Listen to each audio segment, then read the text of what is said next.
నేనేం చెప్పాను, నేను ఇప్పటివరకు చెప్పింది నువ్వు వినలేదు. అయితే నువ్వు ఏదో ఆ క్వశ్చన్ అడగాలన్నటువంటి తాపత్రయంతో ఉన్నట్టు కనిపించింది తప్ప నేను చెప్పిన దానికి సమాధానం వారి నుంచి రప్పించాలన్నటువంటి తాపత్రయం నీలో కనబట్టలేదు. నేనేమన్నా డేటా సెంటర్ గూగుల్ సెటప్ చేసేటువంటి డేటా సెంటర్ స్వాగతిస్తున్నామని చెప్పాను. మైక్రోసాఫ్ట్ ఏమీ ఆ రోజు డేటా సెంటర్స్ని ఎస్టాబ్లిష్ చేయలేదు. హైదరాబాద్లో డెవలప్మెంట్ సెంటర్ని పెట్టింది. డెవలప్మెంట్ సెంటర్ పెట్టడం వల్ల ఈరోజు అక్కడ ఎంప్లాయీస్ పనిచేస్తున్నారు, అక్కడ ఈకో సిస్టమ్ డెవలప్ అయింది.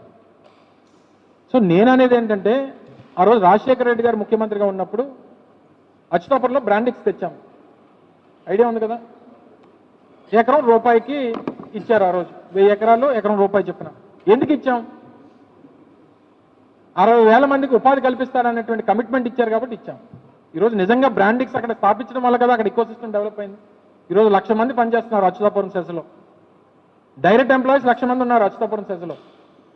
సో మనం అనేది ఏంటంటే, ఒక సంస్థ వచ్చినప్పుడు ఆ సంస్థ వల్ల ఇక్కడ ఉపాధి కల్పన, మీరు ఒకసారి ఈ డేటా సెంటర్స్ మీద మీరు ఒకసారి స్టడీ చేస్తే, మీ దగ్గర కూడా మీ కంపెనీ మీ మీడియా హౌసెస్లో టీమ్స్ ఉంటాయి కాబట్టి, ప్రపంచవ్యాప్తంగా డేటా సెంటర్స్ ఎస్టాబ్లిష్ చేసినటువంటి ప్రాంతాల్లో ఒకసారి స్టడీ చేయమని. డేటా సెంటర్స్ ఎస్టాబ్లిష్ చేసినటువంటి పరిసర ప్రాంతాల్లో నేను ఇంకా ఇన్వాల్వ్ అవ్వలేదు, ఇంకా బాగా డీప్గా వెళ్ళలేదు. కానీ ఏదో మాకు ఇష్టం లేదు, వీళ్ళు వ్యతిరేకిస్తున్నారు అనేటువంటి తప్పుడు ప్రచారం మా మీద చేస్తారన్నటువంటి దాంట్లో ఇన్వాల్వ్మెంట్ అవ్వట్లేదు. కానీ ఎన్వైరన్మెంటల్ ఇష్యూస్ కూడా ఉన్నాయి. మీరు అమెరికా లాంటి డెవలప్డ్ కంట్రీస్లో వర్జీనియా అనేటువంటిది డేటా సెంటర్ హబ్. అది ఈరోజు ఆ పరిసర ప్రాంతాలన్నీ కూడా అక్కడ పెద్ద ఎత్తున పెద్ద రెవల్యూషన్ వచ్చింది అక్కడ. సో ఇప్పుడు నేను ఆ మాట చెప్పాను అనుకో, వీళ్ళకి ఇష్టం లేదు, లేనిపోయినటువంటి అని ప్రచారం చేస్తున్నారండి. యూరోప్ లాంటి దేశాలు యూనియన్స్లో, నెదర్లాండ్స్ లాంటి దాంట్లో కొన్ని దగ్గరలో అయితే వాళ్ళు టోటల్గా రెస్ట్రిక్ట్ చేస్తారు వాళ్ళు ఎస్టాబ్లిష్మెంట్స్. సో ఇవి అనేకమైనటువంటి ఉన్నాయి. సో నేను అనేది ఏంటంటే, నీలాగే నేను కూడా కోరుకుంటున్నా, గూగుల్ వాళ్ళని డెవలప్మెంట్ సెంటర్ దీంతో పాటు డెవలప్మెంట్ సెంటర్ పెడితే ఉపాధి అనేటువంటి క్రియేట్ అయితే ఎకో సిస్టమ్ క్రియేట్ అవుతుంది అనేటువంటిది మా సలహా. ప్రజలు, యువత అంతా అది కోరుకుంటున్నారు. సో దాన్ని రిక్వెస్ట్ చేస్తున్నాం. గూగుల్కి ఎంత చేస్తున్నారు కదా, గూగుల్ డెవలప్మెంట్ సెంటర్ పెట్టొచ్చు కదా విశాఖపట్నంలో. ఒకళ్ళు డెవలప్మెంట్ సెంటర్ పెడితే అమరావతిలో పెట్టుకుంటావా నువ్వు?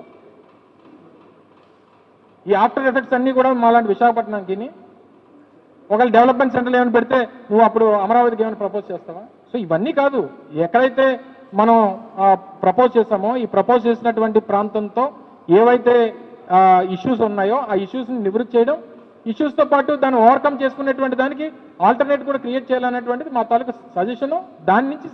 దాని గురించి సమాధానం కోరుకుంటున్నాం ప్రభుత్వం నుంచి. అదే చెప్తున్నా కదా, మేము అందుకనే అదాని డేటా సెంటర్ ఎస్టాబ్లిష్ చేసినప్పుడు, వాళ్ళు ఫౌండేషన్ వేసినప్పుడు, ఆ ఫౌండేషన్ వేయక ముందు డేటా సెంటర్స్ నుంచి ఎంప్లాయ్మెంట్ జనరేట్ అవ్వదనేటువంటిది మాకు తెలుసు. అందుకనే వాళ్ళతో కమిట్మెంట్ తీసుకున్నాం. ఐటీ టవర్స్ ఎస్టాబ్లిష్ చేసి మీరు ప్రమోట్ చేసి, ఈరోజు ఉదాహరణకి రహేజాస్ ఉన్నారు. రహేజాకి 100 ఎకరాల ల్యాండ్ ఇచ్చారు ఆ రోజు హైదరాబాద్లో రాజశేఖర్ గారు ఉన్నప్పుడు. ఈరోజు అందులోనే వాళ్ళు ఏంటి, రహేజాకి ఏమి సొంత ఐటీ కంపెనీస్ లేవు, వాళ్ళు ఎస్టాబ్లిష్ చేశారు, బిల్డింగ్స్ కట్టారు, కంపెనీలతో మాట్లాడుకున్నారు, ప్రమోట్ చేసుకున్నారు, అక్కడ తీసుకొని వచ్చి కంపెనీస్ని ఎస్టాబ్లిష్ చేశారు. ఈరోజు అక్కడ దగ్గర 30-40 వేల మంది పనిచేస్తున్నారు ఆ ఐటీ పార్క్లో. మేము దాన్ని చేయమని చెప్పి అదానిని ప్రమోట్ చేశాం. సో మాకు ఉన్నటువంటిది ఆఫ్టర్ ఎఫెక్ట్స్ ఏంటి అన్నీ అసెస్ చేసుకొని మేము కమిట్ అయ్యాం. 200 మెగావాట్ డేటా సెంటర్, అక్కడ ఉన్నటువంటి పవర్ రిక్వైర్మెంట్స్, వాటర్ రిక్వైర్మెంట్స్, ఒకవేళ సబ్మెరీన్ కేబుల్ వస్తే ఆ ప్రాంతం మనం ఇచ్చినటువంటి దానికి దగ్గరగా ఉంటుంది. ఇవన్నీ ఆ రోజు మా కమిట్మెంట్స్. సో ఏదన్నా ఒక సంస్థతో కమిట్ అయినప్పుడు ఇవన్నీ కూడా మెజర్స్ తీసుకోవాలనేటువంటిది మేము గతంలో ప్రభుత్వంలో ఉన్నాం కాబట్టి మాకు ఐడియా ఉంది కాబట్టి మా సజెషన్గా యువత తరపున, ప్రజల తరపున మేము ప్రభుత్వానికి తెలియజేస్తా ఉన్నాం.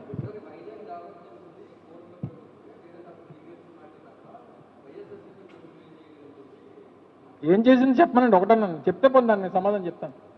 మేము చేసినవి చెప్పాను కదా మొన్న. ఉమ్మడి విశాఖపట్నం జిల్లాలో నర్సీపట్నం మెడికల్ కాలేజ్ కానీ, పాడేరు మెడికల్ కాలేజ్ కానీ, లేదా ఋషికొండలో ఏర్పాటు చేసినటువంటి టూరిజం రిసార్ట్ కానీ, ఎన్టీపీసీలో గ్రీన్ హైడ్రోజన్ హబ్ కానీ, లేదా పూడిమడకలో ఫిషింగ్ హార్బర్ కానీ, లేదా భోగాపురం ఇంటర్నేషనల్ ఎయిర్పోర్ట్ కానీ, ఇలాగా చెప్పుకునేటువంటి దానికి తక్కువని చెప్తే తక్కువని నాకు చెప్పేటటువంటి అవకాశం ఉండాలి. కానీ ఏది మాటలతో చెప్పేసి, ఈ పూర్వం మనం చంద్రబాబు కథలు వినేవాళ్ళం చిన్నప్పుడు, ఇప్పుడు చంద్రబాబు కథలు వినాల్సి వస్తుంది, అంతే తేడా.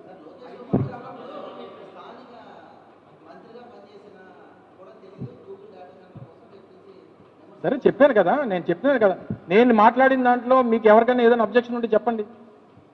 సార్ మీరు మాట్లాడింది తప్పు, మీరు రేస్ చేసిన క్వశ్చన్స్లో సాహిత్యకత లేదు, మీరు దీనికి మీరు చెప్పండి అనేటువంటి నన్ను అడగండి, నేను సమాధానం చెప్తాను. నేను మాట్లాడినటువంటి దాంట్లో ఎవరికన్నా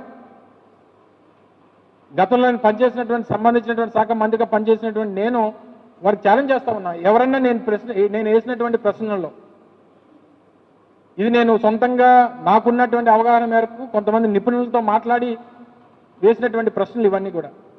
ఇందులో మీకు ఏదైనా కాంట్రడిక్షన్ ఉంటే దయచేసి మీ రూపంలోనో లేదా వాళ్ళు ఏదైనా చర్చకు వస్తారో రమ్మనండి, నేను రెడీ. ఏదో నన్ను ఏదో అన్నా నేను అనొచ్చు కదా, నాకన్నా ముందు పేరు పెట్టాడు ఆయనకి. నాకు ఆయన ఏదైతే నన్ను ఎలాగైతే సంబోధించాడో ఆయన కూడా దానికన్నా ముందే పెట్టారు పేరు. నేను కూడా పిలవచ్చు, గౌరవం పోద్ది ఎందుకు అనవసరంగా.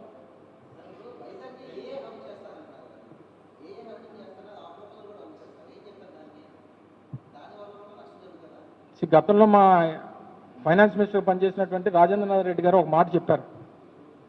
వీళ్ళు ఐటీ అయిపోయింది, ఇప్పుడు అంతా ఆర్టిఫిషియల్ ఇంటెలిజెన్స్ అని చెప్పి ప్రజల్ని మభ్యపెట్టేటువంటి ప్రయత్నం చేస్తున్నారు. అసలు వీళ్ళు ఆర్టిఫిషియల్ ఇంటెలిజెన్స్ కరెక్టా, లేకపోతే వీళ్ళు ఇంటెలిజెన్స్ ఆర్టిఫిషియల్ అనేటువంటిది అర్థం అవ్వట్లేదని. సో దీని మీద ఆయనకి ఇప్పుడు ఉన్నటువంటి పరిస్థితుల్లో ఆయన వయసు మీద పడి, ఆయన వయసు తక్కువ అయిపోయి ఈయన తండ్రి కొడుకులు ఇద్దరు ఏదో తాపత్రయపడుతున్నారు. సో మార్కెటింగ్ పక్కన పెట్టి ప్రాంతాలకు జరిగేటువంటి మంచి గురించి ఆలోచన చేయమన్నటువంటిది మా తాలూకు సలహా. నేను అడిగినటువంటి దాన్ని దయచేసి డీవియేట్ చేయకుండా, ఏవైతే ఒక 5-6 ప్రశ్నలు అడిగాను కదా, వీటిని దయచేసి ప్రమోట్ చేసి వారిని సమాధానం రప్పించేటువంటి ప్రయత్నం చేయమని చెప్పి నా కోరిక. Thank you.